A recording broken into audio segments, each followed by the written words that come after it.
Bom, boa tarde a todas, a todos e a todes. Sejam todos bem-vindos à nossa segunda sessão, né? Intitulada Cultura Popular Erudita.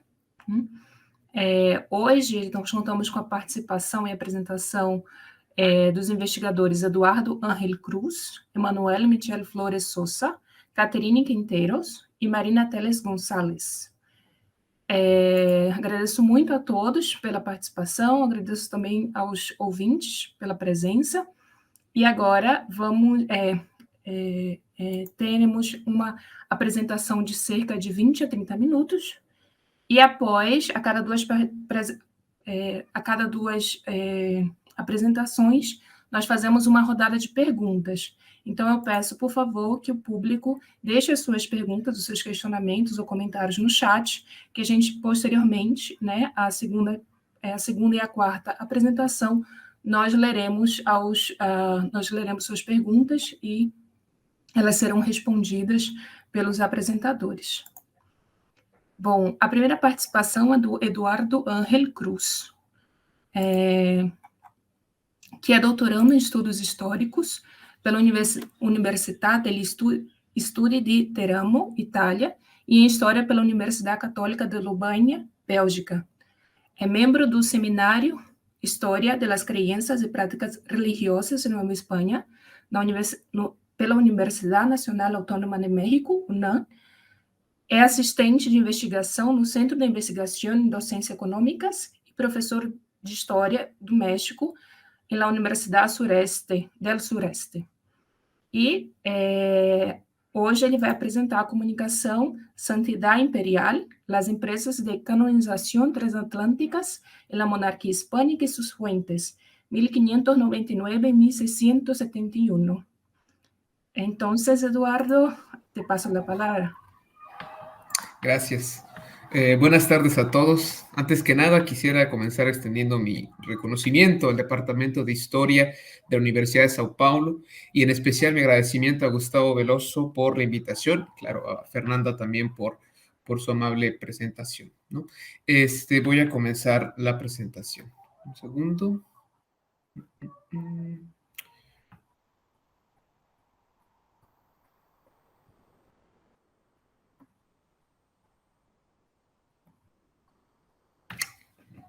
Okay. ¿Se ve? Ok. Muy bien. El día de hoy quisiera conversar con ustedes brevemente sobre algunas causas de canonización del siglo XVII y sus fuentes de estudio. Antes que nada, ¿qué entendemos por causa de canonización? En esta ponencia entiendo por canonización al proceso jurídico mediante el cual la Iglesia Católica reconoció la santidad de una persona excepcional que se ha separado del mundo terrenal mediante su servicio a Dios, a partir de cuyo momento sirve de conexión permanente como intermediario entre el mundo sagrado y el mundo terrenal. A pesar de que el culto a los santos ha tenido un papel fundamental en la historia del cristianismo, no todos los individuos que murieron con fama de santidad llegaron a ser reconocidos como santos. De hecho, durante la época colonial, decenas de individuos fueron propuestos para ser considerados dignos de veneración y muchos de ellos o bien nunca fueron reconocidos o bien sus veneraciones fueron prohibidas y perseguidas por la Inquisición. Un buen ejemplo de ello fue el culto a la sierva de Dios, Catarina de San Juan. Esta mujer, venida de la Nueva España a la Nueva España como esclava, vivió una larga y piadosa vida en Puebla de Los Ángeles. Allí murió con fama de santidad a tal punto que, el día de su entierro, decenas de personas se arrojaron a su caja fúnebre para arrancarle un pedazo de cabello, un dedo o alguna otra extremidad porque pensaban esta los protegería o tendría poderes curativos, ya que según ellos se trataba de las reliquias de un futuro santo, ¿no? A pesar de todo esto, su culto jamás fue reconocido oficialmente. Entonces, si la devoción a los fieles no era suficiente, ¿qué hacía a un individuo digno de ser considerado santo? Pues una parte importante se vincula, naturalmente, con las necesidades y los intereses políticos de la Iglesia Católica. Por ejemplo, durante la Contrarreforma, los valores que Roma quería enviar al resto del mundo en respuesta a las críticas de Lutero ya no respondían al tipo de religiosidad que se le profesaba, en este caso, a santos como Catarina de San Juan. De hecho, el énfasis puesto en la pureza de sangre y en la reforma de Trento descartaba casi en automático a este tipo de candidatos y favorecía a otros, mucho más institucionales. Con todo, hay al menos otros dos factores cruciales a los que quisiera dirigir su atención: los agentes mediadores, por un lado, y por otro, las limosnas. Antes que nada, hay que recordar que, tradicionalmente, los estudios sobre santidad se han construido predominantemente mediante el análisis de hagiografías, es decir, biografías de santos que distintas personas realizaron en algún momento de la historia. No obstante, este tipo de documentación tenía una intencionalidad clara: la de exaltar la devoción y la moral de los cristianos.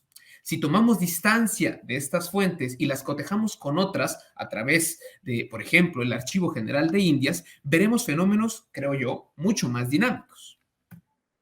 Desde un punto de vista político, veremos, por ejemplo, que durante los siglos XVI y XVII el reconocimiento de santidad era un poderoso símbolo de poder.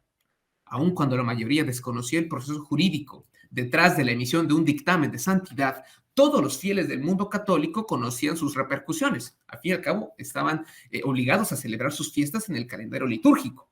Esto se explica porque, a diferencia de nuestra época, la fe no era una cuestión exclusiva de la vida privada. La fe era pública, mediaba cada aspecto en la vida en sociedad, hasta el tiempo, y con ello la santidad de un individuo era capaz de difundir modelos de comportamiento a nivel local como imperial. Por esta razón, diversos cuerpos políticos, entre ellos la monarquía, empleaban las empresas de canonización para difundir mensajes de hegemonía política. Esto explica que el rey de España insistiera constantemente en la canonización de varios vasallos suyos en la corte de Roma. Pero, ¿cómo convencer al vicario de Cristo para favorecer las causas de santos imperiales? Primeramente, ¿cierto?, estaba el arte de convencimiento piadoso. Es decir, los embajadores que el rey enviaba a Roma, ¿no?, debían conocer la vida y milagros de sus candidatos para tratar de persuadir a las autoridades eclesiásticas de que la sanción de sus cultos no solo era útil, sino también necesario. Por otra parte, en caso de que los argumentos no fuesen suficientes, siempre existía una vía mucho más pragmática: el dinero. En efecto, conseguir la canonización de un individuo no era una cuestión automática. Requería una enorme cantidad de recursos para pagar, entre otras cosas, los notarios que daban fe de la portentosa vida de un candidato, los impresos mediante los cuales se difundía su devoción y, sobre todo, los premios, aguinaldos y propinas que se le daban al Papa, a los cardenales, a sus familiares y a sus demás criados. Estos regalos permitían a los agentes mediadores enviados a Roma asegurar lealtades de poderosos individuos al interior de la Santa Sede y quizás incluso decantar la declaración de santidad de sus candidatos. Así lo expresaba uno de estos embajadores de forma irónica en 1599. Cito: «Muchas veces me acuerdo y me río de que vuestras mercedes me decían: enviemos el proceso por el correo mayor, como si fuese negocio acabado. Mas sepan y entiendan vuestras mercedes, como dicen, que allá se negocia con trabajo y con mucho dinero, que acá por el escudo se hace algo». Fin de cita. En efecto, para lograr una canonización se requería, además de amigos poderosos, una enorme cantidad de dinero. Sin embargo, como sabemos, el Imperio Español en el siglo XVII enfrentaba una profunda crisis económica, al menos en la península ibérica. ¿De dónde habrían de sacar entonces estos recursos para canonizar a sus santos? La respuesta parece evidente: desde América. Las Indias Occidentales, como se denominaba en esta época los territorios de la actual América Latina, tuvieron un papel crucial para obtener la beatificación de una gran cantidad de santos imperiales, ninguno de ellos, por cierto, estudiados por lo menos hasta mi conocimiento. Entre ellos están los españoles Isidro Labrador y María de la Cabeza, Teresa de Jesús y el rey Fernando III, Juan de Sagún, Francisco Lozano y el portugués Juan de Dios. muchos, muchos otros, ¿no? Por ello, en los siguientes minutos quisiera dirigir su atención a un caso particular, el de San Isidro de Madrid. Bien, ¿quién fue San Isidro? Según la tradición, Isidro fue un labriego medieval con poderes milagrosos que habitó las circunscripciones de Madrid a finales del siglo XIII. Aunque su devoción estuvo asociada originalmente a poblaciones rurales, para el siglo XVI su culto se vinculó a las élites locales. Hay que recordar que para 1561 Felipe II ordenó que su corte, hasta entonces itinerante, se debía asentar en esta humilde villa, marginando a su paso a ciudades históricas como Toledo. Esto implicó una serie de iniciativas de exaltación simbólicas de la ciudad. De tal manera, se pensaba que, mediante la canonización de Isidro, se podría demostrar que esta pequeña villa no solo era una tierra fértil en santidad, sino capaz de coronarse como cabeza del más grande imperio en la historia moderna. No obstante, la canonización de este santo era complicada. Luego de la Reforma, la Santa Sede había iniciado un proceso de renovación que trajo consigo la introducción de la Sagrada Congregación de Ritos en 1588, una corte que se encargaría de la sanción de nuevos cultos. Por otro lado, a diferencia de otros candidatos, este culto no encarnaba los valores que Roma pretendía difundir en el mundo católico reformado. Isidro era, a todas luces, una vieja devoción medieval en un tiempo donde se preferían nuevos modelos de religiosidad.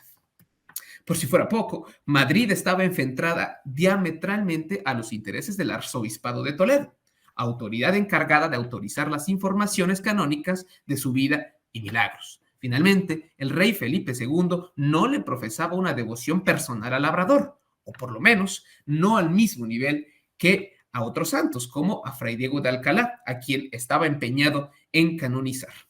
Si a esto añadimos la falta de solvencia económica por parte de una urbe por demás marginal, no es de extrañar que los madrileños debiesen acudir a recursos extraordinarios para obtener la tan anhelada sanción de santidad. En esta etapa se involucró un actor decisivo de nombre Diego de Salas. Conocido en la corte como agente de la Nueva España, este sujeto fue un importante agente mediador. Realizó gestiones en Madrid y Roma para obtener recursos para su canonización. Pero, quizá más importante, al ser un intermediario entre el Nuevo Mundo y la península ibérica, este reconoció prontamente el potencial que tenía la difusión de su culto en ricas ciudades como México y Puebla, en la Nueva España, y Lima, en el Perú. De esta manera, Salas gestionó la emisión de una real cédula para pedir limosnas en el Nuevo Mundo. Gracias a sus conexiones globales, estas llegaron a las más poderosas ciudades en América, a partir de cuyo momento las élites de las Indias se volvieron instrumentales para esta causa. Puebla de Los Ángeles, por ejemplo, fue la primera en afirmar su participación en esta empresa imperial, ya que tan solo un año después de la emisión de esta cédula, sus regidores comenzaron con la difusión de su culto y con la colecta de limosnas. De hecho, el 1 de octubre de 1600 se predicó un sermón con motivo de la festividad de Todos los Santos, donde se subrayaron, nada inocentes, los atributos de Isidro. Luego, los regidores de Puebla fueron pidiendo limosnas de casa en casa para este bienaventurado. Sin embargo, todo indica que aquel día los vecinos no colaboraron con el ímpetu deseado, en vista de lo cual el cabildo decidió implementar un sistema mucho más enérgico. En enero de 1601, los regidores de Puebla nombraron a un depositario general de limosnas. Después, encargaron a uno de sus regidores para que continuase pidiendo y elaborara un patrón general de todos los vecinos y sus limosnas. Podemos imaginar que este documento fue un instrumento muy útil para la recolección de limosnas, pues permitió hacer de conocimiento público la cantidad con que todos los vecinos de Puebla colaboraron con esta empresa. Imaginemos, esto debió insertar cierta presión en la conciencia de los demás cristianos, que quizás no habían dado o nada o muy poco. Gracias a ello, sabemos que Puebla recolectó la nada despreciable cantidad de más de 650 pesos en moneda de plata, de los cuales 400 fueron enviados directamente a la península, como podemos ver en este gráfico. ¿Por qué mostraron los regidores de Puebla tanto apremio en esta causa? De todas maneras, era un santo extraño, no era propio, ¿no? Pues yo considero plausibles dos respuestas. La primera es el paralelismo político que se hallaba detrás del culto a Isidro. Como Madrid, Puebla era una ciudad que anhelaba preeminencia por encima de otras ya consolidadas, especialmente México. Por otro lado, se encuentra el interés que estos manifestaban para canonizar a uno de sus propios venerables. Durante estos años, en Puebla floreció el culto a Fray Sebastián de Aparicio. Este viajero, de hecho, se desempeñó primero como un arriero. Después, en Puebla, tomó el hábito de San Francisco en 1574 y se desempeñó a partir de entonces como limosnero en Puebla, México y Veracruz. Hacia 1600, Fray Sebastián falleció con fama de santidad y con un sólido grupo de devotos, quienes emprenderían después su canonización. Como se puede observar, las analogías político-devocionales entre Sebastián e Isidro, y más aún entre Puebla y Madrid, pudieron facilitar que los regidores cobrasen pronta devoción por este santo peninsular y extraño. Más aún, mediante el impulso de su devoción, Puebla pretendía seguir los pasos de Madrid. No solo trataba de demostrar su poderío económico a través del envío de limosnas, sino que le interesaba probar su honor al resto del mundo católico mediante la sanción de santidad de uno de los primeros venerables indianos. A pesar de que Puebla, en enero de 1606, escribió al rey para informarle sobre la piadosa vida del recientemente fallecido Sebastián de Aparicio, su causa no se concluyó sino hasta un par de siglos más tarde. ¿Por qué ocurrió esto? Bueno, una razón puede ser que el nuevo rey, Felipe III, a diferencia de su padre, sí había cobrado una devoción personal y particular por Isidro, motivo por el cual insistió reiteradamente en la obtención de su canonización en cartas, ¿no? Por otro lado, junto a este candidato estaban también estrellas de la Reforma Católica, tales como Ignacio de Loyola, fundador de los jesuitas, y Teresa de Jesús, fundadora de los Carmelitas Descalzos, canonizados ellos de forma conjunta junto a Isidro en 1622. Otro factor puede ser que, aun si los regidores de Los Ángeles colaboraron decididamente, sus limosnas se vieron cada vez más flacas si las comparamos con la aplastante cantidad con que los reinos del Perú apoyaron la causa que ahora abrazaba de forma personal el monarca católico, como vemos en este cuadro, ¿no? De tal manera, los reinos del Perú afirmaron su jerarquía mediante el envío de limosnas que ascendieron en conjunto a más del 96% del recolectado entre 1600 y 1611. Es indudable que las enormes cantidades de plata y oro enviados desde los reinos de las Indias jugaron un papel crucial para llevar hasta su última instancia el proceso canónico de Isidro. Este dinero sirvió no solo para consolidar su devoción, sino para asegurar lealtades entre los cardenales y el Papa. De tal manera, Isidro fue declarado beato en 1619 y poco después, en 1622, santo junto con 3 santos españoles y uno más italiano, en una canonización simultánea sin precedentes.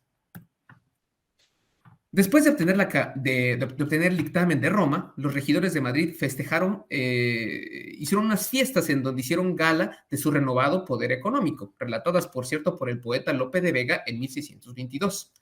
Del otro lado del mundo, las corporaciones que apoyaron su causa en Nueva España y Perú hicieron lo propio, adaptando su culto a sus propias necesidades. Por ello, al analizar su devoción desde una perspectiva transatlántica, es difícil poder caracterizar a este santo como un culto solamente español, o menos aún como exclusivamente madrileño.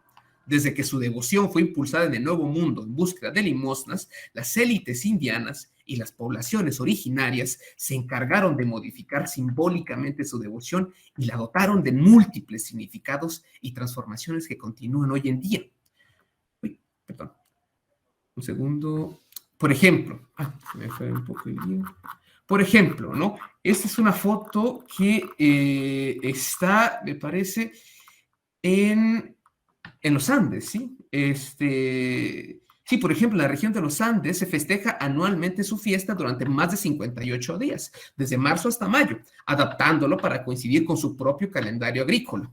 Durante su procesión en Moche, Perú, salen diablos danzantes que roban las mejores siembras, como vemos aquí, ¿no? en esta preciosa foto, se las roban y se las ofrendan al santo patrono.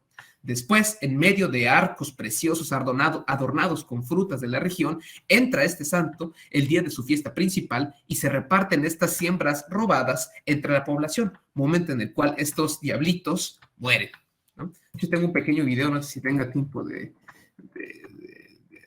ponerlo. Ustedes me dirán, quizás unos segundos, a ver si se escuchan, ¿no? Este es en Puebla.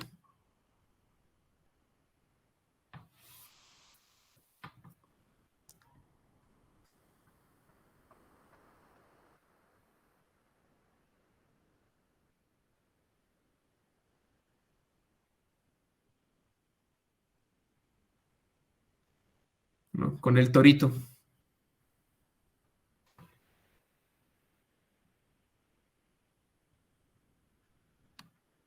Entonces, bueno, para concluir muy brevísimamente, como hemos visto, ¿no? Con el caso de Isidro, el Archivo General de Indias no solamente nos da cuenta en el ramo contaduría del dinero que entró desde América con el fin de culminar su causa de canonización. Además, gracias a las copias que se resguardan en el ramo indiferente general de las cédulas que se enviaron para pedir limosnas, podemos realizar una especie de mapeo devoto que nos da una idea de los sitios en donde este tipo de devociones fueron impulsadas e incluso donde se continúa su veneración siglos más tarde. Este acervo nos ofrece, entre muchas otras, la posibilidad de repensar los cultos católicos desde las Américas y Europa. Considero que ver las devociones desde un punto de vista exclusivamente local, como se ha hecho tradicionalmente, nos aleja de la riqueza y la dinámica cultural que tienen hoy en día y que sin duda debieron haber tenido en su momento. De hecho, aún hace falta muchos estudios pormenorizados que analicen la trayectoria política devocional de los diversos santos imperiales de los siglos XVII y XVIII, que ya les he mencionado anteriormente.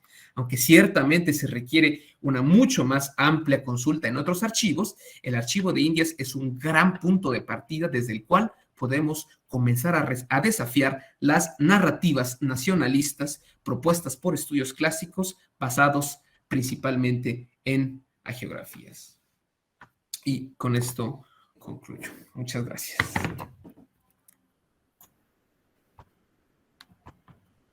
Muchas gracias, Eduardo. Muchas gracias, Eduardo, por compartir tu siguiente investigación y mostrar toda la potencialidad del archivo y ese tema. Bueno, repito ao público que vocês podem deixar as perguntas de vocês no chat do YouTube, que daqui a pouco, após a segunda apresentação do Manuel, a gente vai fazer a primeira rodada de perguntas. Bom, agora a gente vai partir pela apresentação do Emanuel Michel Flores Sousa. Ele é egresso do Centro de Estudios Históricos del Colegio de México e, atualmente, sua principal linha de investigação são os estudos das autoridades diocesanas da Puebla de Los Ángeles e sua ingerência no governo de Nova Espanha durante a segunda metade do século XVII. E sua apresentação tem por título Um archivo de la monarquía hispánica para el estudio eclesiástico de una ciudad nueva hispana, la relevancia del archivo de Indias en el estudio de las autoridades diocesanas de la Puebla de Los Ángeles, siglo XVII. Bueno, Emanuel, ya te paso la palabra.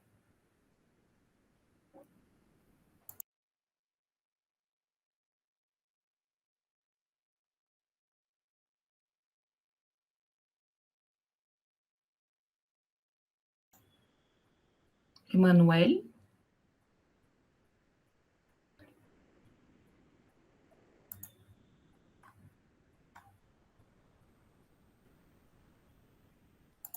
Emanuel não está?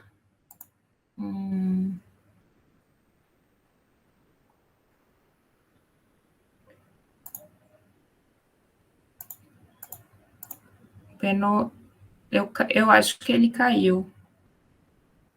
A gente pode inverter a apresentação? Não tem problema. Creio que sim. Se o pessoal está de acordo aí. Caterine, você poderia...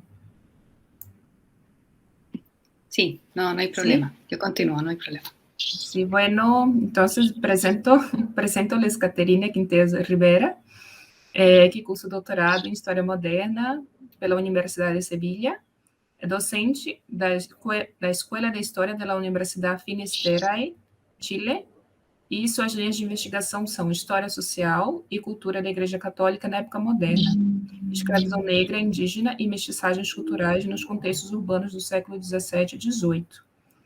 E hoje ela vai fazer a apresentação sobre o tema Documentos Eclesiásticos, la hora de Nuestra Señora de la Merced a través del Archivo General de Indias.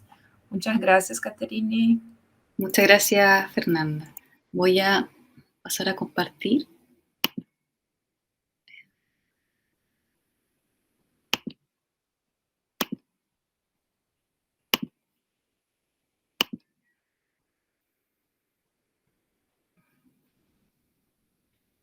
¿Se ve mi pantalla, mi presentación? Sí, sí, sí.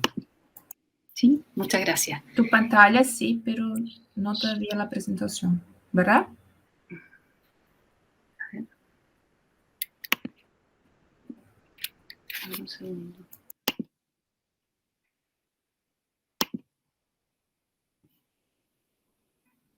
Espera un minuto.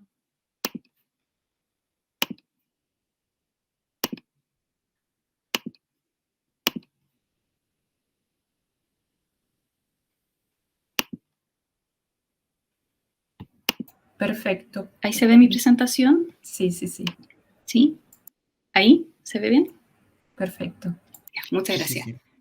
Ya, muchas gracias Fernanda por la presentación. Quiero partir, bueno, buenas tardes a todos, darle las gracias a Gustavo por esta generosa invitación a participar en este coloquio que nos invita a compartir nuestras experiencias en archivo, algo tan necesario, este diálogo tan necesario en estos tiempos. Esta presentación se enmarca dentro de mi investigación doctoral que versa sobre el rol y presencia de la Orden de la Merced en Chile durante los siglos XVI y XVII, en la cual pretendemos analizar su instalación y su posterior desarrollo en el reino, además de examinar la labor realizada por los religiosos en la frontera hispano-mapuche a consecuencia de la Guerra Arauco. La Orden de la Merced ha sido escasamente estudiada a nivel laico, no solo en territorio chileno, también en otras regiones, lo cual llama la atención si consideramos la larga data que posee la comunidad, tiene 800 años de existencia. En efecto, la Merced nace en el año 1218 en la localidad de Barcelona de la mano de Pedro Nolasco, cuyo objetivo fundacional era la redención de cristianos cautivos que estaban prisioneros en poder de los sarracenos. A partir de ese momento se inicia entonces la orden una relación con la monarquía hispánica y su cuarto voto, la redención, dio estructura a la comunidad inicial. De este modo, la redención de cautivos cristianos fue el eje articulador del quehacer mercedario en la península. Para cumplir con dicha labor, los frailes solicitaban limosnas que le permitieran negociar o entregaban sus vidas a cambio de la liberación de cautivos. El riesgo de apostasía fue el motivo principal para que la agrupación fuera creciendo y consolidándose en una orden religiosa, como una orden religiosa. Los siglos XV y XVI serán testigos de los cambios y reformas de la orden, la cual se concentró en asuntos administrativos de gestión y funcionamiento institucional. Además, coincide con el periodo de expansión de la comunidad. En términos de organización y jerarquía, esta se compone por el maestro general, que es la cabeza o jefe máximo, quien residió siempre en España. A partir de ello, podemos ver las lógicas del poder. El maestro general nunca estará presente en Indias. Producto de la lejanía de este, la orden estableció autoridades para un mejor funcionamiento del gobierno en el Nuevo Mundo y que lo representara. Ellos son los llamados vicarios generales, los cuales se trasladaban desde la península a América. Este es un punto significativo, porque los vicarios generales eran peninsulares, lo que generó un conflicto a lo largo del tiempo con los religiosos locales o criollos. Este agente representaba al maestro general y recopilaba información para dar cuenta de las provincias americanas. Las provincias abarcaban un amplio territorio, por lo tanto, para poder recoger información del funcionamiento de ellas, surge el cargo del visitador general, individuos que se desplazarán dentro del territorio americano para realizar visitas a las distintas casas y conventos de la orden. En las provincias se establecía el convento general o máximo, el cual estaba dirigido por un provincial. Además, la provincia se compone de varias casas o conventos, las cuales estaban lideradas por un comendador, quien tomará decisiones bajo los lineamientos del provincial. Con todo ello, se da una orgánica y estructura regulando el funcionamiento interno de los religiosos. Tal como fue señalado, durante los siglos XV y XVI se comienza a experimentar la expansión de la orden, se suman las provincias indianas. No podemos olvidar que el ejercicio redentor de la Merced otorgó a sus integrantes una movilidad o posibilidad de desplazamiento. Al organizarse los viajes de redención, los mercedarios recorrían un circuito lleno de riesgos y fuera de los dominios del mundo cristiano. Por tanto, lo ajeno, lo desconocido, la gente de religión diferente no es algo extraño para el mercedario. Si bien el Nuevo Mundo se reveló en todas sus dimensiones a los hispanos, los religiosos de la Merced tenían ciertos referentes que no poseían sus compañeros de otros hábitos. Se ha señalado que desde el segundo viaje de Colón existe presencia mercedaria en América. Sin embargo, no es una información confirmada. Lo que sí se encuentra documentado es que tempranamente se reconoce el establecimiento mercedario, 1514, en Santo Domingo. De este modo, al iniciarse la época de los contactos, los mercedarios serán una de las primeras órdenes religiosas en ponerse al servicio de la corona y de la iglesia, cruzando el océano para promover el evangelio y acoger nuevos sujetos a la religión cristiana a partir de la conversión de los indígenas. Sin embargo, el móvil de los mercedarios tenía una segunda función, recolectar dineros para la redención de cautivos. Por tanto, junto a la acción misionera, la orden buscaba continuar su labor redentora. Estando en América, los frailes de la Merced comenzarán a expandirse por el territorio, llegando su presencia a varios puntos, creciendo de este modo su carisma fundacional. El carácter misionero será central en el quehacer apostólico mercedario. La creación de casas y conventos les permitirá expandirse y operarán como centros misionales. De esta manera recorrerán de norte a sur, estableciendo enclaves significativos que permitieron la proyección mercedaria en Américas. Los vemos en Santo Domingo en 1514, México en 1519, Panamá en 1522, Nicaragua en 1528, Venezuela en 1528, Guatemala en 1534, Quito en 1534, Perú en 1533, Chile en 1535 y el Río de la Plata en 1536. Guatemala es una casa importante porque a partir de ella ejercerán el control en la zona centro-norte del territorio americano. Los conventos establecidos en Perú, específicamente las casas de Lima y Cusco, serán clave para la expansión hacia el sur del territorio. De este modo, vemos una circulación de mercedarios en un vasto territorio, cubriendo de norte a sur hasta llegar al confín del imperio. En Chile, los mercedarios desarrollaron una labor evangelizadora y son una de las primeras órdenes en establecerse y recorrer el territorio acompañando las expediciones de conquista, fundando conventos y difundiendo el evangelio a lo largo del territorio. Los mercedarios llegaron a Chile en compañía de Diego de Almagro en su expedición de 1535. Junto a él venían los padres Antonio de Almanza y Antonio de Solís, primeros representantes de la orden en llegar al sur del continente. Luego regresan en periodo de Pedro de Valdivia, estableciéndose en el territorio en el año 1542. El padre Antonio Correa fundará el convento de la Orden de la Merced en Santiago en el año 1548, alcanzando de esta manera los confines de la tierra con el objetivo de expandir la religión católica. En un corto periodo de tiempo vemos el alcance de la orden en territorio chileno. Santiago lo fundan en 1548, Concepción 1550, La Imperial en 1550, Valdivia en 1552, La Serena en 1556, Mendoza en 1562, Angol en 1564, Castro en 1567, Villarrica en 1575, Osorno en 1578, Chillán 1590 y por último en Valparaíso tendrán presencia en 1591. De este modo se comienza a dibujar la presencia mercedaria en el Reino de Chile. Un punto significativo es el año 1566, fecha en la cual se funda la provincia mercedaria chilena, hito clave porque ello le permitirá tomar sus propias decisiones independizándose en cierto modo del virreinato peruano. Esta medida fue reconocida en el capítulo general de la Orden celebrado el 14 de noviembre de 1574 en España, instancia donde se concede la existencia de 4 provincias en territorio americano: Chile, Guatemala, Lima y Cusco. Con ello, la provincia chilena debía abrir casas de formación. De este modo, la presencia mercedaria comienza a expandirse, estableciéndose en un amplio circuito. De esta manera, ¿por qué el Archivo General de India entonces es de utilidad para estudiar una orden religiosa en la época moderna? La utilización de los archivos eclesiásticos para la investigación histórica es una tarea compleja. Ello debido, en primer lugar, a la pérdida, al deterioro y a la diseminación documental. En segundo lugar, son archivos privados, de manera que tienen sus propios protocolos de acceso. Sin embargo, destacamos la apertura que han experimentado en los últimos años, aportando al desarrollo investigativo. Para analizar a la Orden de la Merced, podemos acceder a la documentación conservada en los archivos propios de la comunidad, el Archivo Histórico Mercedario de la provincia chilena y el Archivo de la Curia. Y a través de la documentación que conserva el Archivo General de India, podemos complementar el análisis sobre los religiosos insertos en la sociedad colonial. El Archivo General de India custodia la documentación referente a la administración proveniente de los territorios ultramarinos españoles, conservando de este modo la memoria de personas, instituciones y organismos que tuvieron presencia tanto en el Nuevo Mundo como en Filipinas. Por lo tanto, la actividad de los religiosos en América quedó registrada en los diversos fondos documentales. De este modo, el Archivo General de India es una parada obligada para el desarrollo de una investigación de este carácter. En nuestro caso en particular, a partir de la información que conserva el archivo, podemos analizar a la Orden de la Merced en una amplia red de comunicación y gestión de su obra en América. En esta oportunidad presentaremos 3 secciones de riqueza documental para nuestra investigación. A nivel general, la sección de contratación, específicamente pasajeros a Indias. La Casa de la Contratación, dependiente del Consejo de India, fue el organismo encargado del control referente a Indias. Una de las materias que manejaba fue el control del flujo migratorio hacia América.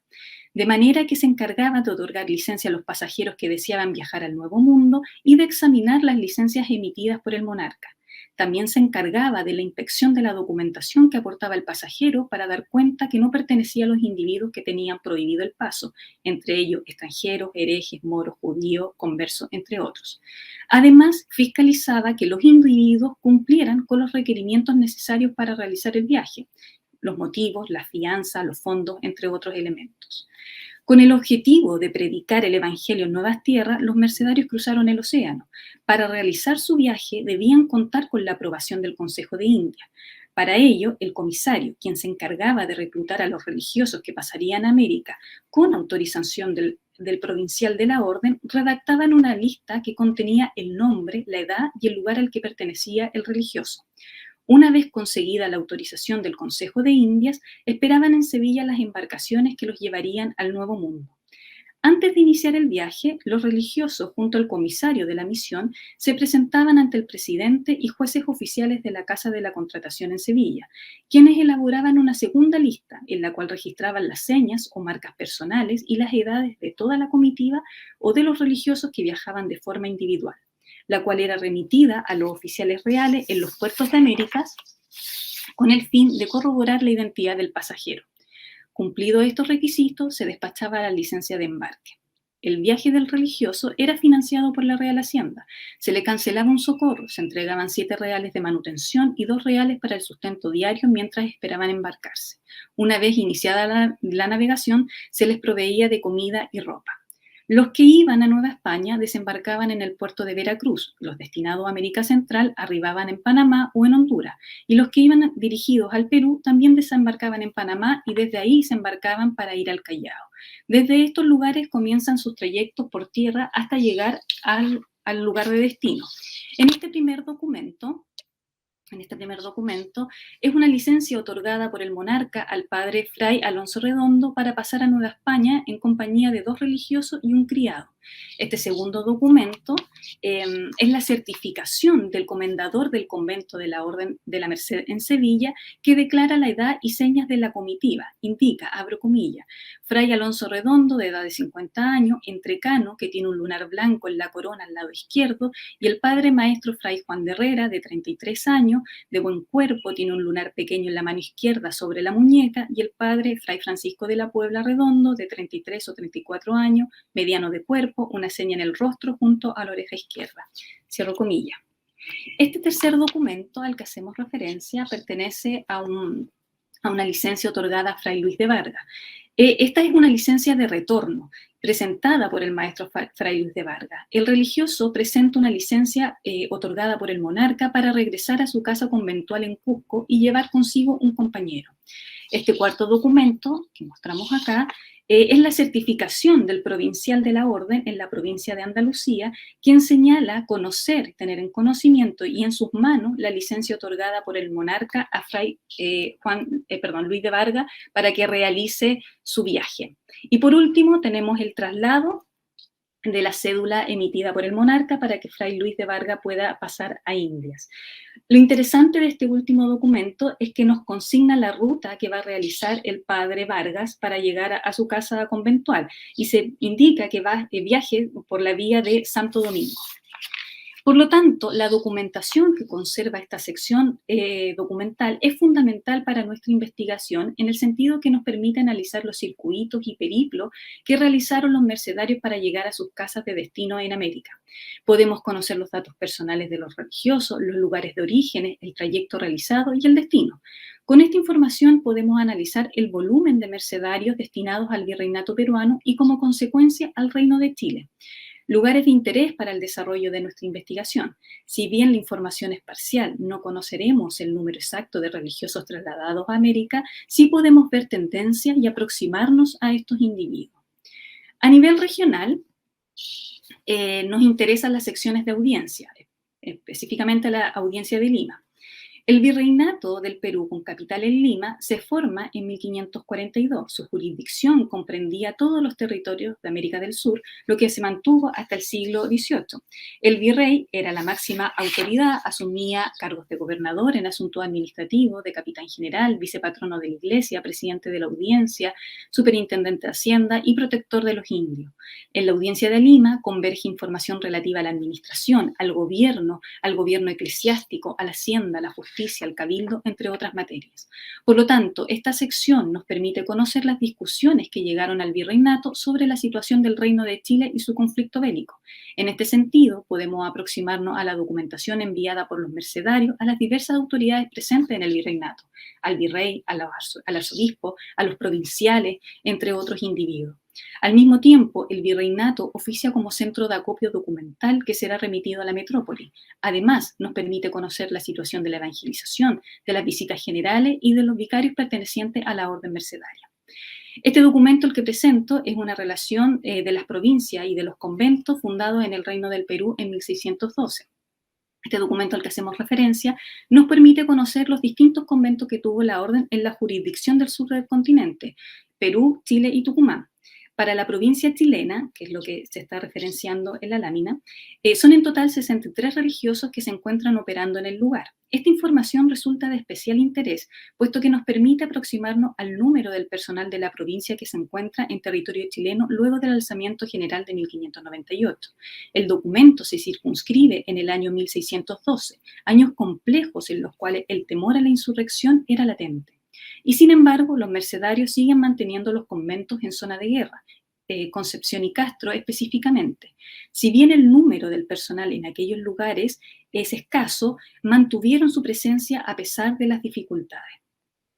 De este modo, la sección Audiencia de Lima es de utilidad para la investigación porque nos brinda información de los mercedarios en distintos niveles, en materias eclesiásticas, de gobierno y económicas. Y para nuestro objetivo de investigación es fundamental conocer la documentación que circuló relativa a la Guerra de Arauco y a la presencia de los mercedarios. Debemos recordar que el conflicto hispano-mapuche no solo comprometió a las autoridades peninsulares, sino también a los hispano-criollos y a los hombres de la Iglesia. El rol de los mercedarios en ella no fue marginal, estuvieron envueltos e insertos en el conflicto. Al recorrer la tierra y vivir entre los indígenas, los religiosos lograrán un conocimiento de ellos, lo cual podemos ver a través de la documentación que dejaron. Las cartas, informes, relaciones dan cuenta de una época y del actuar de diversos sujetos que formaban parte de la sociedad del Chile colonial. En este sentido, los agentes locales de la orden actualizaron y modificaron su objetivo y su identidad, resignificando su carisma fundacional. La Capitanía General de Chile, especialmente la zona de la Araucanía, se presentó como uno de los escenarios más idóneos para ejercer la salvación de las almas y poner en práctica el cuarto voto de la orden. La dificultad para consolidar la conquista militar en el territorio estimuló el asentamiento de enclaves precarios y pactos inestables entre hispanos e indígenas, circunstancias que condujeron a afianzar una frontera militar en la zona del Biobío. Por tanto, Chile y su frontera araucana permitió a los mercedarios retomar su elemento castrense redentor. El contacto y convivencia permanente que tuvieron en los fuertes y en tierra adentro con indígenas, soldados del ejército, españoles, criollos, indios aliados y los diversos sujetos que habitaron la frontera fue configurando el carácter de los hombres representantes de la Orden de la Merced. La figura y fisonomía del religioso mercedario en Chile descansaba en la predicación del Evangelio, en la conversión de los indios, en la enseñanza de la religión y luego, durante el siglo XVII, en la redención de cautivos hispanos en poder de los indígenas, transformándose en agentes mediadores en aquel espacio fronterizo. Las miserias y trabajos del hambre, desnudez o intercambio de su vida formaban parte del carisma mercedario. Por tanto, al internarse en la Araucanía para propagar la fe, estaban viviendo intensamente su acción apostólica. A nivel local, la audiencia de Chile resulta de interés debido a la documentación que conserva sobre el conflicto araucano.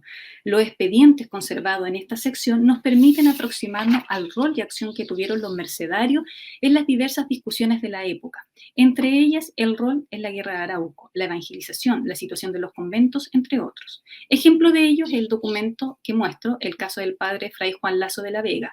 Este documento es una relación de mérito y servicio en la cual da cuenta de los años de trabajo en la orden, de su carrera al interior de la comunidad y de su labor en la zona de guerra.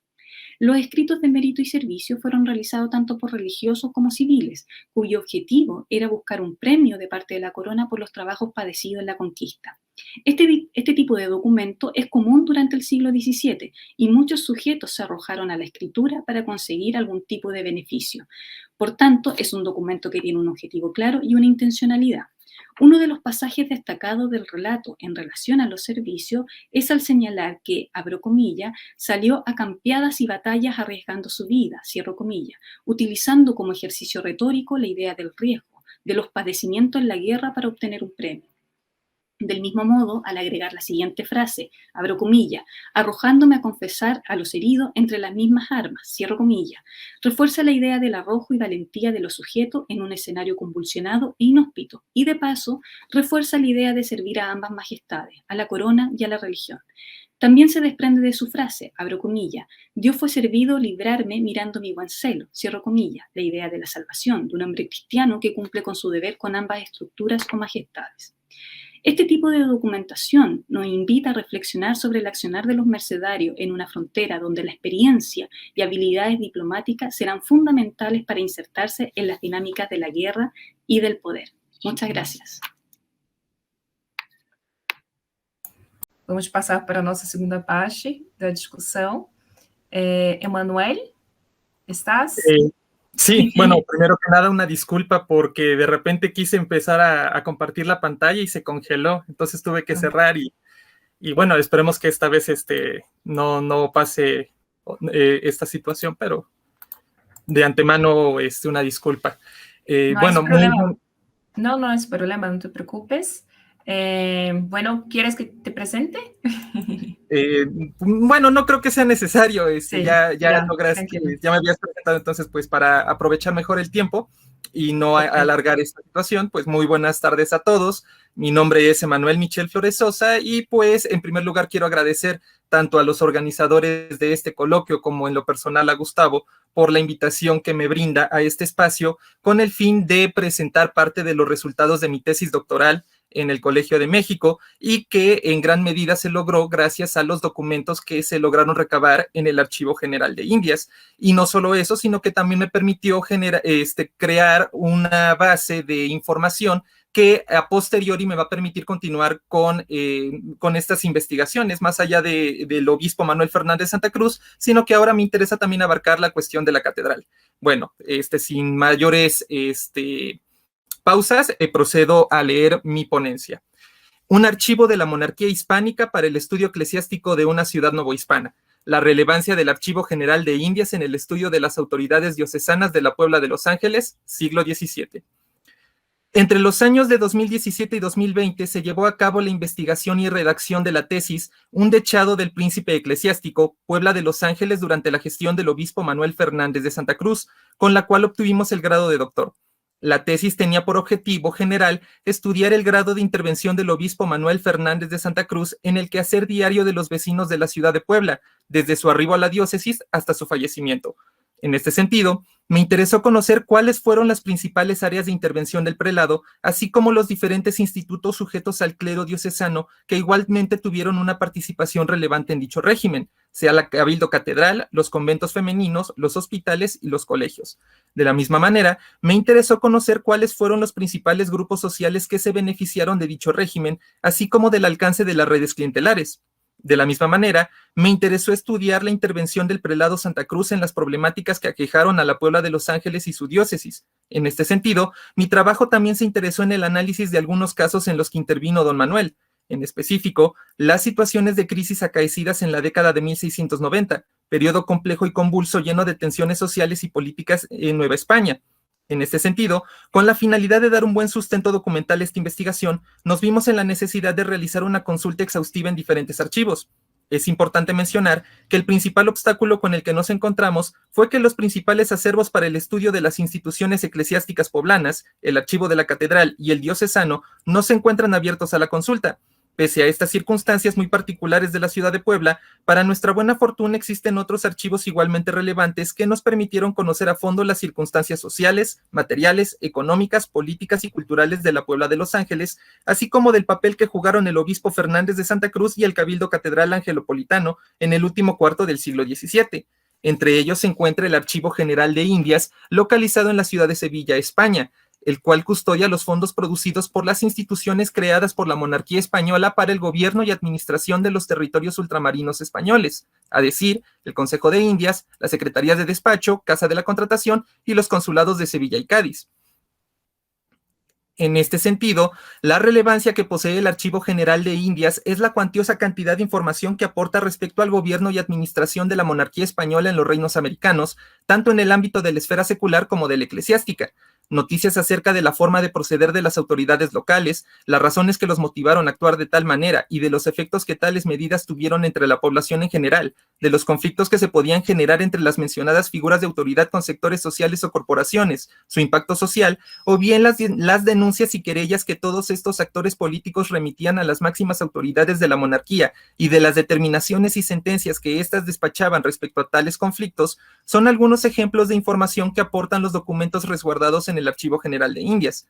De manera particular, fue de nuestro interés la documentación que fue remitida por las autoridades poblanas y novohispanas al Consejo de Indias, así como las que fueron despachadas por dicho sínodo. En concreto, durante los pocos menos de 3 meses que duró nuestra estancia en la ciudad de Sevilla, se consultaron 17 cajas de documentos, las cuales pertenecen a las secciones de México, Contaduría y Escribanía. Asimismo, se revisó un considerable número de materiales en microfilm. Gracias a esta consulta, logramos recabar una considerable cantidad de fuentes documentales que sustentaron parte de la mencionada tesis doctoral y ha permitido continuar nuestras investigaciones sobre las autoridades diocesanas de la ciudad de Puebla. Ahora bien, ¿qué tipo de documentos se revisaron? 3 fueron los tipos que me gustaría resaltar en esta ponencia. En primer lugar, destaco la enorme cantidad de correspondencia que fue remitida por el obispo Manuel Fernández de Santa Cruz, el virrey Gaspar de la Cerda, Silva y Mendoza, conde de Galve, así como de corporaciones locales entre las que se encontraba el Cabildo Catedral de Puebla y la municipalidad de la ciudad. Al ser de nuestro interés el estudio pormenorizado del papel de las autoridades diocesanas en la sociedad poblana, era evidente que nos enfocaríamos principalmente en las misivas redactadas por el prelado Fernández de Santa Cruz y de su senado. Y es que en dichas cartas, el obispo notificó a los miembros del Consejo de Indias sobre diversas materias, la mayoría de ellas referentes a su desempeño como la máxima autoridad de aquella diócesis. Asuntos como el estado material y espiritual de su rebaño, sus formas de proceder tanto para el perfeccionamiento moral de la feligresía como para atender las necesidades inmediatas de aquella población, el comportamiento del clero secular y de las órdenes religiosas en el obispado, las formas de proceder tanto de autoridades locales, alcaldes mayores, como las superiores, el virrey, y del impacto que tuvo entre diferentes grupos sociales, entre otros asuntos más, son referenciados por Manuel Fernández de Santa Cruz para informar a los consejeros. Sin embargo, también fue de nuestro interés conocer las noticias que fueron remitidas por otras autoridades al Consejo, pues en ellas podemos conocer la versión de los hechos de dichos autores respecto a la forma de proceder del prelado, lo cual nos aporta una mejor perspectiva del contexto general del Obispado de Puebla, así como de los particulares que ocasionaron fricciones entre las diferentes corporaciones y figuras de autoridad, como el prelado Fernández de Santa Cruz. Un ejemplo de este tipo de documentos es la correspondencia remitida tanto por el Real Acuerdo del 5 de enero de 1696 como por Manuel Fernández de Santa Cruz del 25 de mayo de 1697, misivas que se encuentran en la Caja de México 346, dan cuenta de unos eventos extraordinarios que ocurrieron en la ciudad de Puebla en el año de 1695. En concreto, ambas correspondencias hacen alusión a la forma de proceder de un grupo de estudiantes de los colegios jesuitas del Espíritu Santo y San Jerónimo, los cuales en protesta por la detención de un vecino de la ciudad, que aparentemente transgredió las prohibiciones del baratillo, tiraron la picota que se localizaba en la Plaza Mayor y la llevaron a rastras por algunas calles. Esta situación ocasionó cierto alboroto y conmoción en la población. No obstante, más allá de estos hechos específicos, lo interesante de las cartas del Real Acuerdo y el obispo es que ponen de manifiesto el escenario de conflicto que había entre ambas autoridades desde mediados de la década de 1690, así como de los intereses que cada una de ellas tenía. Tanto el prelado como el virrey se habían enfrascado en una confrontación ocasionada tanto por el contexto de carestía general que se experimentó en Nueva España desde mediados de 1691, como por los afanes del virrey de mantener un gobierno y administración lo más centralizado posible. Tales circunstancias motivaron al virrey a querer aprovecharse de los recursos agrícolas del Obispado de Puebla e instaurar medidas regulatorias tanto en las fincas seglares como en las eclesiásticas, razones que llevaron al prelado Fernández de Santa Cruz a oponérsele, pues dichas acciones transgredían su jurisdicción. En este sentido, los acontecimientos de 1696 fueron el detonante que originó un nuevo escenario de confrontación entre los intereses virreinales y episcopales. El conde de Galve quería aprovechar aquellos hechos para afianzar su presencia e influencia tanto en la ciudad de Puebla como en la región. Por lo tanto, aprovechó los hechos de violencia para suplicar al Consejo autorizase el nombramiento de un ministro togado de la Real Audiencia de México para ocupar el cargo de Justicia Mayor, sobre pretexto de pacificar a la ciudad de Puebla en compañía del alcalde mayor de la ciudad, Agustín de Lesaca y Urdamibia, criatura del virrey. Por su parte, el prelado se empeñó en defender su jurisdicción y espacio de influencia de los intentos virreinales por querer invadirlo, refutando la opinión del Real Acuerdo sobre la situación social en Puebla, aludiendo al motín de 1692 en la Corte Mexicana para denostar la capacidad de las autoridades virreinales en la impartición de justicia y pacificación social. A la par de ello, se centró en exaltar su propia figura como máxima autoridad de la ciudad, a la cual los vecinos le tenían un religioso respeto. Las cartas también son relevantes al poner en evidencia la intervención del Consejo de Indias en los conflictos entre las autoridades de Nueva España, y es que en ambas misivas aparecen registradas las determinaciones del sínodo respecto a este particular. En un primer momento, tras recibir las denuncias del Real Acuerdo y al no contar con mayores noticias del incidente, ni siquiera de las propias autoridades locales de la Puebla, los consejeros determinaron se solicitase información al prelado sobre el estado social de la ciudad, razón que da origen a la respuesta de Fernández de Santa Cruz. Esta sentencia pone de manifiesto dos puntos concretos. Uno, el fuerte vínculo que había entre los prelados en el Consejo y la desconfianza que había entre las autoridades superiores de la monarquía sobre el conde de Galve, cuyo capital político empezó a mermarse tras los hechos violentos de la Ciudad de México de 1692. Ambos puntos se ven ratificados cuando, tras leer el parecer del prelado Fernández de Santa Cruz, el Consejo se conformó con este y dio por zanjado el asunto sin emitir algún despacho en donde se ordenase el nombramiento de alguna autoridad para la ciudad de Puebla, o bien en la que se solicitasen mayores averiguaciones al respecto. Se ratificó además por el nombramiento que el sínodo hizo de Manuel Fernández de Santa Cruz como virrey interino de la Nueva España en sustitución del conde de Galve, máxima evidencia de la victoria episcopal sobre el antiguo virrey. Otro tipo de documento que igualmente fue relevante fueron las ejecutoriales despachadas por el monarca y el Consejo de Indias, notificando la presentación o promoción de diferentes sujetos a la Catedral de Puebla, mismas que fueron consultadas en las cajas México 2574 y México 2575. Un ejecutorial de presentación era un documento expedido para el beneficiado que ingresaba por primera vez en la Catedral Poblana, mientras que el ejecutorial de promoción era un documento despachado a los capitulares que solicitaban algún ascenso en la jerarquía del Cabildo Catedral, en tanto alguno de ellos estuviese vacante. Cabe señalar que dichas órdenes formaban parte de los decretos del Regio Patronato, por lo que únicamente era el monarca quien podía autorizar la concesión de alguna prebenda a solicitud de cualquier individuo. Una vez despachada la ejecutorial y para poder hacer uso de la prebenda, el beneficiado debía presentarse ante el deán y cabildo de la Catedral de Puebla en un plazo de tiempo específico que se contaba a partir de la recepción de la provisión. Para la presentación se estipuló un tiempo de 2 años, mientras que la promoción requería tan solo de 15 días. Los prebendados se encargarían de evaluar las capacidades del candidato y si consideraban que era persona idónea, procederían entonces a instituirlo canónicamente bajo los estatutos de erección de dicha iglesia. Solo así podría gozar de los emolumentos, frutos y rentas anexos al cargo al que fue presentado o promocionado. Es importante mencionar que el beneficiado no podría gozar de la presentación o promoción si ya estuviese ocupando alguna dignidad, canonjía o beneficio en alguna de las catedrales de las Indias, si previamente no hubiera hecho renuncia de esta para poder acceder a la nueva institución. En caso de no hacerlo, se le negaba la merced, quedando esta por nula. La relevancia de este tipo de documentos radica en que pone de manifiesto la importancia y prestigio de la Catedral de Puebla como corporación y el interés de muchos aspirantes por hacer carrera en la misma.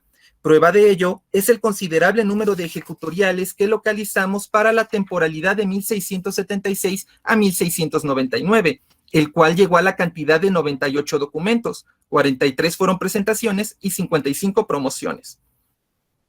Asimismo, aporta datos interesantes que dan cuenta de la movilidad que se desarrolló alrededor de esta sede catedralicia, así como sus características sociales. Si analizamos dichas ejecutoriales a partir del año en que fueron despachadas, podemos observar que fueron muy pocos aquellos años en los que no localizamos algún ejecutorial, tanto para presentación como para promoción. Años que son 1675, 1690 y 1694, lo cual pone en evidencia el constante interés de los solicitantes por ingresar a la Catedral Poblana. Aunado al anterior, pueden ser extraídos de los documentos otros datos igualmente interesantes. Podemos, por ejemplo, saber el grado académico que poseían los candidatos al momento de habérseles despachado alguna merced, particular que nos permite conocer en cierta medida los perfiles de los candidatos. En este sentido, observamos que 33 de los 98 candidatos contaban con el grado de doctor, 27 poseían el de bachiller, 17 el de licenciado y en los restantes 21 no aparece constancia de grado alguno. De la misma manera, la documentación analizada nos ofrece datos respecto al origen o residencia de los solicitantes, particular que nos permite corroborar que los principales beneficiados de las mercedes eran los pobladores de la ciudad de Puebla y del interior del obispado. Y es que 80 de los 98 beneficiarios eran habitantes o residentes de la diócesis poblana. Cabe señalar que 78 de esos favorecidos ya ejercían la carrera eclesiástica, siendo 54 de ellos miembros del Cabildo Catedral de Puebla y los otros 24 pertenecían al clero secular del obispado. Los otros dos beneficiados tan solamente aparecen como residentes en la ciudad de Puebla sin especificarse el cargo que detentaban. Sin embargo, no se puede dejar de señalar la presencia de candidatos ajenos a la diócesis y que lograron hacer carrera al interior del Cabildo Catedral Poblano, particular que pone en evidencia los vínculos de la corporación con otras latitudes de la monarquía.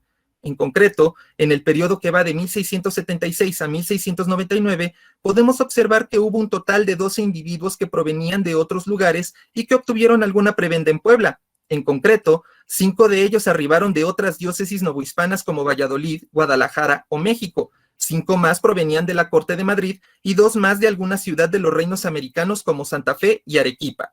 De los 6 beneficiados restantes, no se menciona su lugar de procedencia, tan solo sabemos que 5 de ellos ingresaron al Cabildo Catedral por oposición. Ahora bien, otro punto interesante que nos aportan las ejecutoriales es sobre los cargos con que fueron beneficiados los diferentes candidatos.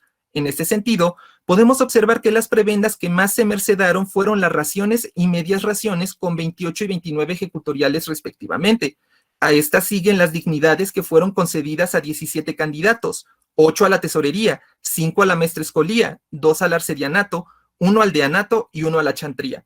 Finalmente, las canonjías de gracia fueron entregadas a 16 beneficiarios, mientras que las canonjías de oficio se concedieron tan solamente a 8 candidatos, 3 a la doctoral, 2 a la electoral, 2 más a la penitencial y 1 a la magistral. Por último, entre los datos que podemos obtener de las ejecutoriales, se encuentran también las razones por las que las prebendas quedaron vacantes. 3 fueron los principales motivos: la renuncia de los candidatos a la merced concedida, la promoción a una prebenda superior o simple y llanamente el fallecimiento del que la ocupaba. En el caso concreto de nuestra temporalidad, gracias a los documentos del Archivo General de Indias, podemos observar que la promoción fue el principal motivo que permitió la movilidad social en la catedral, 54 ejecutoriales, seguido del deceso de prebendados, 43, quedando muy debajo de las anteriores la renuncia, una ejecutorial. Finalmente, como tercer tipo de documento, se encuentran los autos y sentencias despachadas por los consejeros. Dicha documentación nos permite apreciar la relevancia y papel del Consejo de Indias en su calidad de Tribunal Superior de la Monarquía en la resolución de conflictos entre las diferentes autoridades y corporaciones en los diferentes reinos americanos. Un ejemplo de ello lo encontramos en el pleito judicial que fulminó el cabildo de la Iglesia Catedral Poblana entre los años de 1675 y 1682 contra los colegios jesuitas tanto de aquella jurisdicción como de la Veracruz, misma de la que tenemos información gracias a los autos de vista que se encuentran en la caja Escribanía 959. El meollo de la confrontación radicó en el cobro de diezmos que adeudaban un par de haciendas de labor propiedad de dichos colegios. La relevancia de este caso radica en que nos permite observar cómo, a pesar de la sentencia despachada por el Consejo en la década de 1660 para que las propiedades agroganaderas de las órdenes religiosas pagasen el diezmo a las catedrales, el asunto no había quedado zanjado. Si bien no se cuestionaba la sentencia, ahora se ponía a discusión cuáles propiedades específicas quedaban sujetas a la sentencia del tribunal y cuáles no, tal y como lo pone de manifiesto el caso que aquí referenciamos.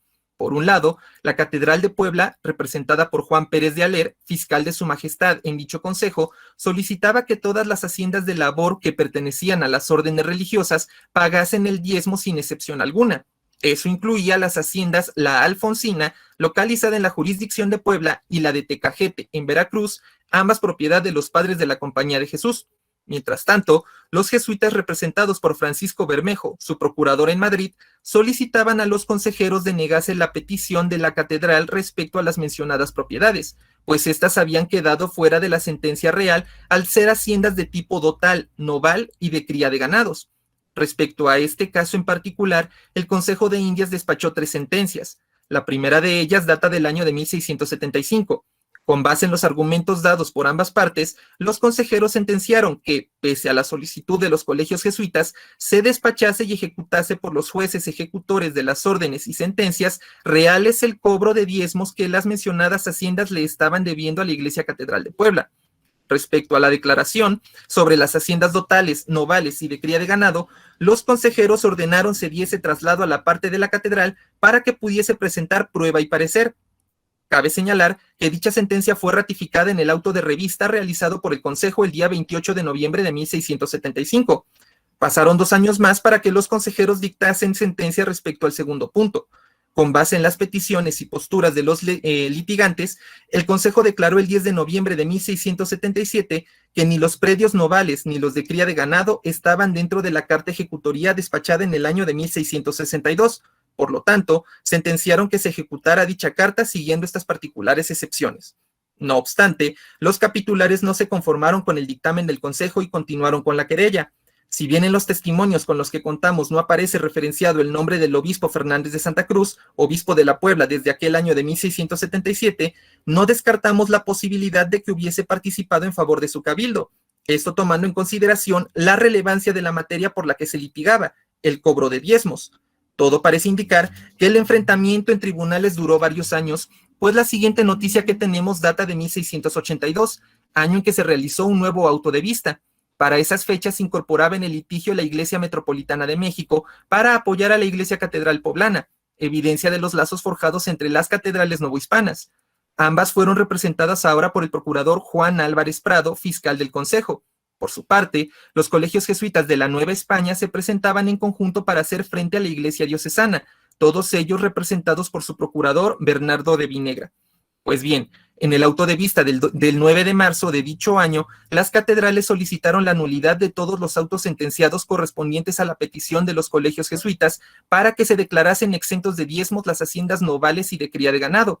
Por su parte, los colegios solicitaban la confirmación de la sentencia dada a su favor en el año de 1677, pasando a determinar en lo principal, desestimando las nulidades sin tratarlas ni admitirlas en juego, parte ni oír artículos que sobre ellas se introdujeren. Desafortunadamente, la documentación con la que contamos no es explícita ni profundiza en los argumentos dados por las partes en litigio, por lo tanto desconocemos todas las razones que llevaron al Consejo a sentenciar lo siguiente. Tan solo sabemos que, argumentando falta de poder en la documentación, los consejeros declararon por nulos todos los autos donde se declaraba no ser diezmables los predios novales y de crianza de ganado. En este sentido, se daba marcha atrás a la sentencia dada en 1677 y se declaraba que las propiedades de la Compañía de Jesús debían pagar diezmos de manera general. La sentencia del Consejo fue ratificada pocos meses después durante el auto de revista, con lo cual se dio por terminado el pleito, reafirmándose de esta manera la sujeción de las órdenes religiosas a la autoridad diocesana en cuestión de fiscalidad. Todos estos ejemplos son apenas una minúscula muestra del potencial que ofrece el Archivo General de Indias para el estudio de las autoridades diocesanas en la ciudad de Puebla, particularmente en el último cuarto del siglo XVII, periodo que ha sido poco atendido por la historiografía y que solo en fechas recientes ha encontrado interés de algunos investigadores. Como hemos señalado, debido a la situación particular en la que se encuentran los archivos poblanos especializados en la materia diocesana, la relevancia de este acervo resulta mucho más relevante, pues es de las pocas fuentes de información, además de la Biblioteca Palafoxiana, el Archivo de Notarías del Estado de Puebla y en cierta medida el Archivo General de la Nación de México, con las que contamos y nos permite cotejar y analizar la debida información con el fin de conocer las circunstancias materiales, sociales, políticas y económicas de la diócesis más rica de la Nueva España por aquellos años, así como del papel que jugaron sus autoridades en el devenir de los hechos. De esta manera termino la presentación. Por su atención, muchas gracias. Muchas gracias, Emanuel.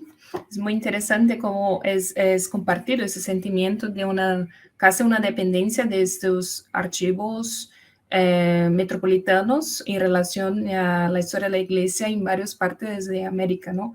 De territorios americanos donde los archivos locales son muy difíciles, son muy inaccesibles o la documentación simplemente no existe más. Entonces, es muy interesante cómo esa historia del archivo tiene todo que ver con nuestros trabajos y las potencialidades de investigación.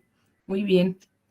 Bueno, ahora paso la palabra a Marina Teles Gonçalves, que é licenciada em História pela UNAM, mestre em História pelo Colégio de México, atualmente é candidata a doutorado também em História pelo Colégio de México. Suas linhas de investigação são História da Vida Conventual Feminina, História da Igreja, História das Mulheres de Nueva Espanha, nos séculos 16 e 17. E ela vai apresentar a comunicação titulada Em Búsqueda de Mujeres, las corporaciones religiosas femeninas del siglo XVI y el Archivo General de Indias. Muchas gracias, Marina. Muchas gracias, Fernanda. Muy buena tarde. Pues antes que nada, y mientras pongo la presentación, quisiera agradecer a los organizadores, sobre todo al profesor Gustavo por la invitación. Y pues sin más, me permito empezar con la presentación. La reflexión que les presento parte de mi investigación doctoral en la que estoy tratando de historiar el término y las funciones de la palabra monasterio en la Nueva España durante la primera mitad del siglo XVI. De ahí también la complejidad un poco con la historiografía para replantear lo que se creía que era como el canon y ver en los hechos qué estaba pasando con estas asociaciones y que llegaron a ser corporaciones religiosas femeninas. Muy bien. Lo primero que me gustaría destacar es la particularidad de esta primera mitad del siglo XVI, y no solo por las fechas que coloco aquí, la creación del Consejo de Indias como un órgano autónomo desde 1524, y las leyes nuevas y las ordenanzas que se le dan a esta primera, en estos años, al Consejo de Indias en 42.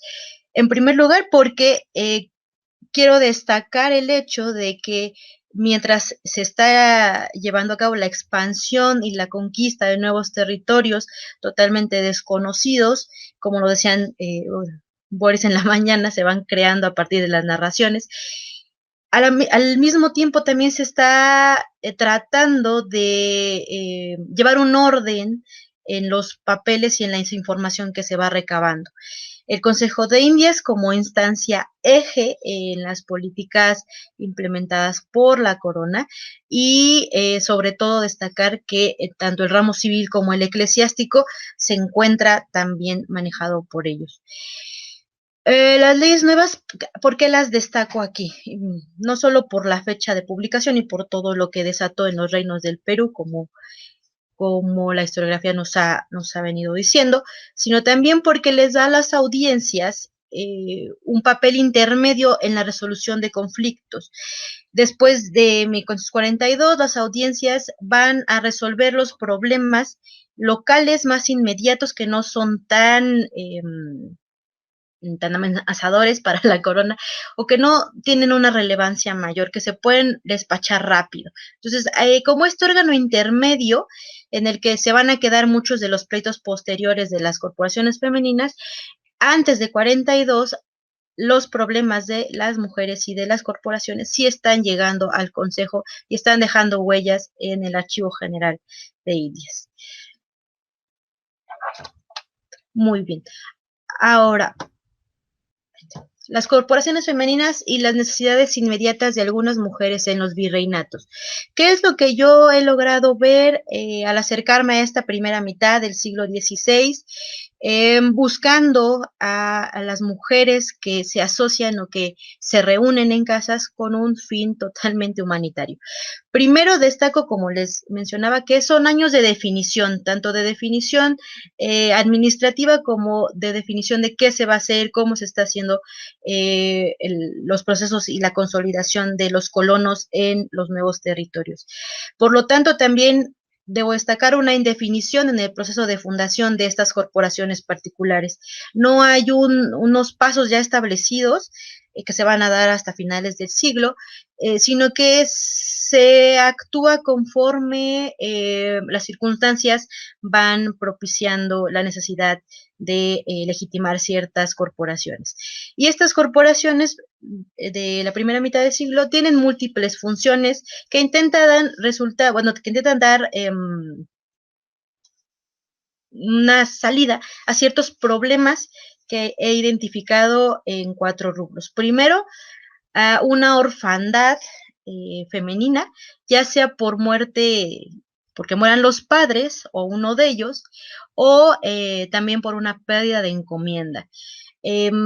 Antes de 1536, las ordenanzas que mandan a la segunda audiencia para la Nueva España, pues pide que una vez muerto el titular de la encomienda, se le quite y se ponga en la cabeza de su majestad los indios y el trabajo que antes se les daba al encomendero, pero por lo tanto también a la familia y a los hijos, lo que deja en la orfandad a las mujeres viudas y a los descendientes. Este es un pleito que se tratará de negociar a nivel local, pero que llegará a oídos del Consejo y que se irá resolviendo a lo largo del siglo, pero que la necesidad inmediata de ayuda a la muerte de los esposos o de los padres para las mujeres es inminente.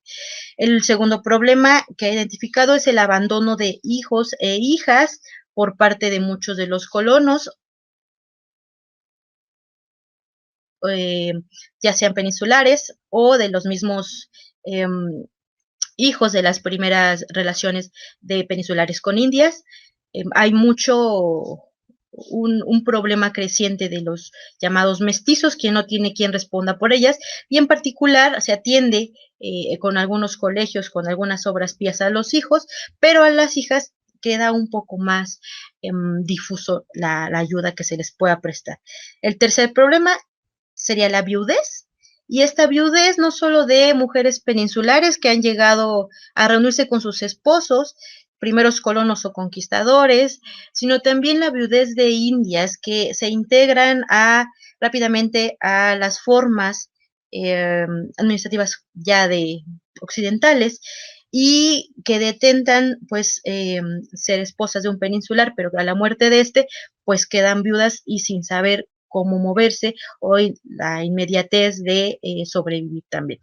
Y finalmente, uno de los problemas más fuertes que encontré fue la vejez femenina, y lo mismo, tanto también mujeres peninsulares llegadas de España, como de prostitutas que llegan y ya están establecidas en las islas, pero que pasan rápidamente a los reinos de tierra firme, pero que pues se hacen mayores y necesitan una salida para vivir la vejez y para morir de una manera pues acompañadas.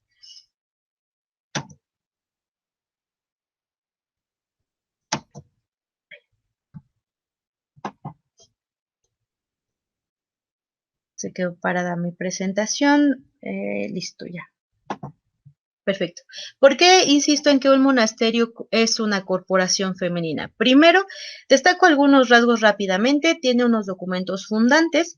Esto quiere decir que hay un papel, ya llámese bula, llámese licencia, llámese permiso o profesión, que marca un antes y un después, un inicio. También cuenta con estatutos, que en este caso es una regla, y las constituciones. A lo largo del continente hay fundaciones conventuales en las que las mismas mujeres podrán construir sus propias constituciones, como es el caso de las monjas en Pamplona, en el actual territorio colombiano. Pero en otras, por ejemplo, en la Nueva España, estas constituciones las van a crear autoridades eclesiásticas como el obispo o las órdenes religiosas. Cuenta con un cuerpo rector que es elegido periódicamente. En este caso puede llamarse abadesa, superiora o priora. Y sobre todo, la diferencia es que hay un reconocimiento legal de esta corporación, lo que le da la capacidad de gestionar recursos, de pedir, de prestar y de acumular propiedades. Esto va a marcar la diferencia y la necesidad y la búsqueda de estas primeras mujeres por que su asociación se convierta en un monasterio, en una corporación fundada. Tiene y cuenta con símbolos de representación, como puede ser el mismo edificio, los escudos de la orden y un hábito que las distingue de las demás mujeres. Y lo que les mencionaba, la perpetuidad de la corporación, es lo que más llama la atención y lo que están buscando las primeras mujeres que intentan fundar un monasterio femenino. ¿Por qué? Porque ya la muerte de la desintegración de una familia, ya la muerte del esposo, ya no va a preocupar una vez que la corporación tenga futuro, porque ahí ya es algo con más longevo, ya más seguro, y en el que se pueden ir integrando más mujeres con diferentes problemas y diferentes circunstancias que el mismo siglo las va brillando. ¿Qué pasa antes? Yo encuentro un parteaguas alrededor del 1580. No hay una fecha rígida, pero sí una antes y una forma en la que se estaban haciendo las cosas antes de 1580 y una forma en la que se empiezan ya a regular después. ¿Qué pasa antes de esta fecha? Primero, este documento fundacional del que les mencionaba puede ser uno de entre muchos, ¿no? Puedes empezar a funcionar un monasterio con solo la bula o con solamente las profesiones de unas cuantas monjas a manos del obispo. También puede iniciar solo con la licencia de la audiencia o pues la licencia de alguna autoridad eclesiástica. En su mayoría, y las 3 fundaciones que yo analizo a profundidad en la tesis, son iniciativas femeninas que por una necesidad urgente y apremiante son las que impulsan estas asociaciones y las motivan a que se consoliden como corporaciones. Todas utilizan su hacienda propia, muchas de ellas viudas, para empezar, para dar el primer impulso a su corporación, y utilizan las casas particulares para iniciar lo que será el monasterio como edificios. Después se van expandiendo, pero es casi siempre su casa particular o alguna donada con las que empiezan estos procesos. Después de 1580, y es algo que ya toda la historiografía reconoce como los pasos y el orden a seguir, primero es el permiso del rey, ¿no? La licencia real. Le interesa mucho, sobre todo a Felipe II, a finalizar casi el siglo XVI, que antes que otra cosa, antes de que se empiecen a fundar más cosas, se pida permiso real. Ya después de eso se solicitará una bula papal, que pasará por la aprobación del Consejo y ya aterrizará en lo local, con la licencia de la audiencia, la licencia del obispo, teniendo una certeza de que hay un lugar ya determinado para ellas. Algo que le interesa mucho es que las rentas, la forma de manutención de estas mujeres que se quieren que se quieren convertir en corporación estén aseguradas, que tengan dinero suficiente, porque lo que quiere evitar el rey, y bueno, y la corona en general, pues es la fuga de capital, es que les estén pidiendo y solicitando mercedes, sobre todo estas en dinero. Algo que también destaca de estos requisitos es que se pide información sobre la calidad de las mujeres que intentan fundar. De qué familia son, cuál es su intención y sobre todo que tengan este final piadoso de oración y de ayuda por medio de la mortificación y de vivir en comunidad. Y el último, no menos importante, es que después de 1580 es que se empiezan a acomodar a las resoluciones del Concilio Tridentino. A pesar de que ya lleva 20 años determinado el concilio en cuanto a regulación de las órdenes femeninas, las resoluciones de Trento empiezan a aparecer aquí ya como un parteaguas legitimador. ¿Por qué lo digo? Porque no es que desde las fundaciones que llegan antes de 1580 se empiezan a reacomodar a la nueva realidad, pero no empiezan teniendo presente a los dictámenes del Concilio de Trento, y eso salta mucho en la documentación. Tomando en cuenta la historiografía que ha trabajado otro tipo de corporaciones muy fuertes, como son las universidades, extraigo esta cita para dar una idea de lo que estaba pasando en esta primera mitad del siglo XVI. Cito, apenas una corporación abría sus puertas, despachaba agentes a la corte en pos de nuevas mercedes. De aquí la importancia también de los documentos resguardados en el Archivo General de Indias. ¿Por qué? Porque nada es seguro, ni siquiera en siglo XVI, XVII, XVIII, siempre en el consejo se llega uno a acordar, a confirmar o a revocar, o sea, siempre hay que estar al pendiente de los nuevos cambios, de las nuevas dinámicas, y no es algo acabado, se funda, pero siempre se tiene que regresar a pelear lo que se había otorgado, o a conseguir más, o a evitar que se pierdan cierto tipo de mercedes alcanzadas. Entonces es muy dinámico la circulación de papeles de personas que llegan al Consejo de Indias y que dejan su huella y que está resguardada muy bien en el Archivo General de Indias. ¿Qué pasa con los monasterios? Los monasterios, por lo que he estado revisando en esta primera mitad, casi siempre sus causas van con otros procuradores, los procuradores de las catedrales, los procuradores de las audiencias o de los cabildos de las ciudades, son los que integran dentro de sus peticiones alguna cosa que piden los monasterios femeninos, que empiezan a consolidarse y a constituirse en esta primera mitad. Ellas regularmente no tienen tanto dinero como para mantener a un procurador que les lleve sus causas exclusivas, siempre piden o encuentran una forma de ayuda. Casi siempre son solicitudes de dinero las que vamos a encontrar en las huellas que encontramos en el archivo, son solicitudes de mercedes que tienen que ver con apoyo económico, y esto justificado por el patronato real. Y finalmente, un tercer rubro que he encontrado son las solicitudes de privilegios. ¿Qué tipo de privilegios? Entre ellos encontramos la flexibilidad de los estatutos, bueno, de lo que Trento está estipulando, pues piden que les dejen que su familia dirija el monasterio que están fundando a perpetuidad, recalcando ahí la naturaleza, el carácter patrimonial que sí se tiene en monasterios peninsulares desde la Edad Media. Pero son ese tipo de solicitudes menos frecuentes que también encontramos en el Archivo General de Indias.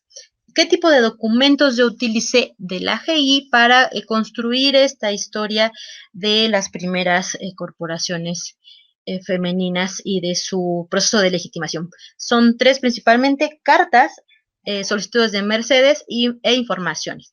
Las cartas no tienen como tema central a las mujeres, ni mucho menos a las monjas, pero son muy ricas las referencias que dan obispos, sobre todo los primeros, el obispo Zumárraga, en el caso de Perú, Jerónimo de Loaiza, parece, que hablan a cuentagotas de la situación de las mujeres, tanto peninsulares como indias y primigenias mestizas que se encuentran. Las cartas de particulares, por supuesto, ya sean de encomenderos o de las mismas mujeres viudas que piden restitución de algunas mercedes o algún reclamo de herencia y demás.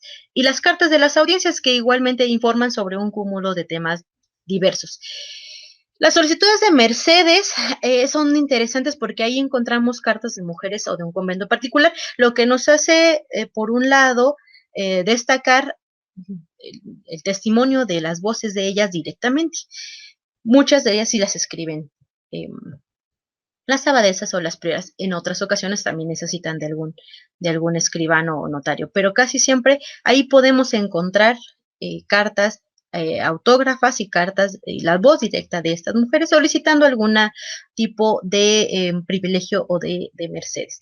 Y las informaciones que tienen un carácter muy particular, que son, responden a cuestionarios que tienen como centro el tema, la vida y la vida y condiciones materiales en la que viven estas corporaciones. Aquí les presento rápidamente un ejemplo de una carta de autoría femenina. Arriba les pongo la firma. Dice: de la abadesa y convento de Santa Concepción de la Ciudad de México.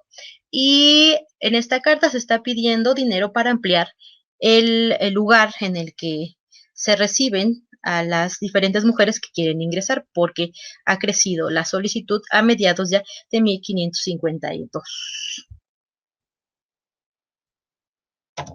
Por otro lado, el caso de Santa Catalina de Sena en la ciudad de Puebla, que también es una de las primeras fundaciones, construido en un diálogo de secciones documentales, el proceso en el que se va conformando la idea que se le da al consejo sobre su fundación.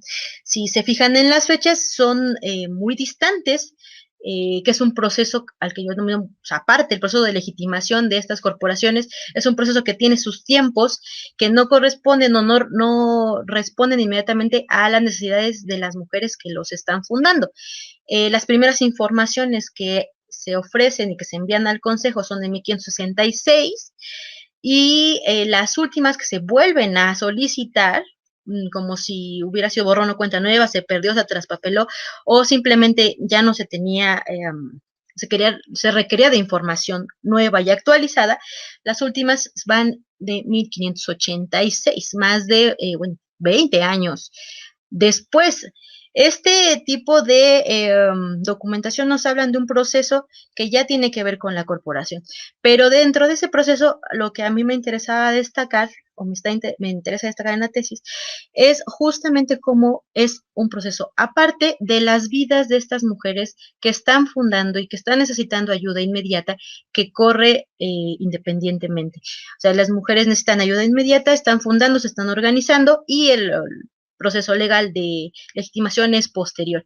Ya la primera de las informaciones que se presenta, la fundadora está viva, pero ya la última pues ya tiene varios años de muerta. Entonces hay procesos que ya se inician y que ya no ven completar, pero que sí tienen la certeza de que esta corporación va a dar continuidad y ayuda a más mujeres de diversas calidades. Otras secciones muy útiles que encontré en el archivo para historiar a estas corporaciones femeninas fueron justamente las respuestas del Consejo a solicitudes muy particulares que se encuentran en el registro de oficio y partes. Yo utilicé específicamente los siguientes secciones: México e indiferente, no sin alguna pizca de suerte, porque algunas cartas las encontré de verdad por no teniendo presente que ahí iba a encontrar algo, sino que me sorprendieron y fue un golpe de suerte encontrar ahí cartas sueltas que forman parte de las respuestas de estas solicitudes. Y los expedientes que tienen que ver con el ramo justicia. Si me pidieran algún expediente o un ramo del archivo en el que encuentran o en el que se encuentran mucha presencia femenina, serían precisamente estos, donde yo he encontrado para la primera mitad del 16 testimonios directos de mujeres en algún pleito en particular.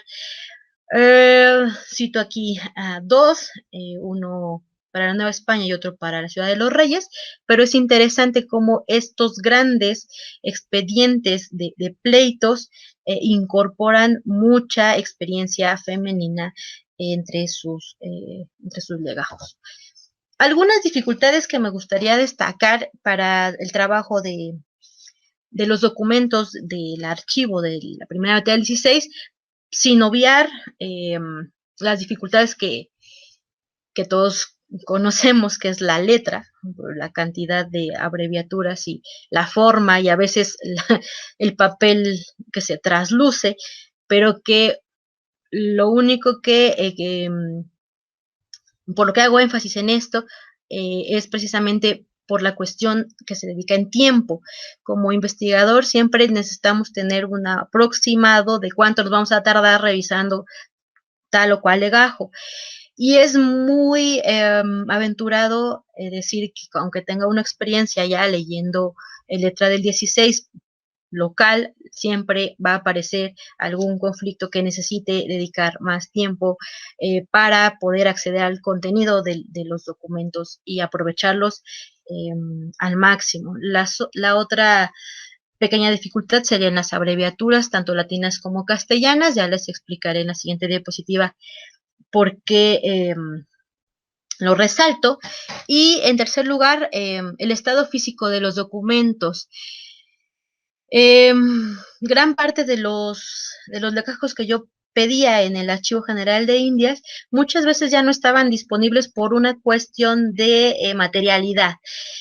Simplemente pues el papel ya no había aguantado, algunas cuestiones de humedad, ya era demasiado frágil y pues simplemente me decían, pues no se puede prestar porque es exageradamente frágil y se puede perder más de lo que se gana revisando. Eso hay que tenerlo muy en cuenta porque si el estado físico de los documentos originales ya no nos permite consultar, entonces tendremos que acudir a otro tipo de fuentes como algunas antologías que ya publicaron previamente algunos de estos documentos, pero otros pues definitivamente ya estarán perdidos pues para siempre. De las abreviaturas, me detengo en estas precisamente por el caso que les voy a relatar justamente en este diálogo de ver el documento original y una presentación paleográfica publicada. Es muy clara la letra de la abreviatura RUM en los textos latinos, que en cuestiones eclesiásticas pues hay demasiados,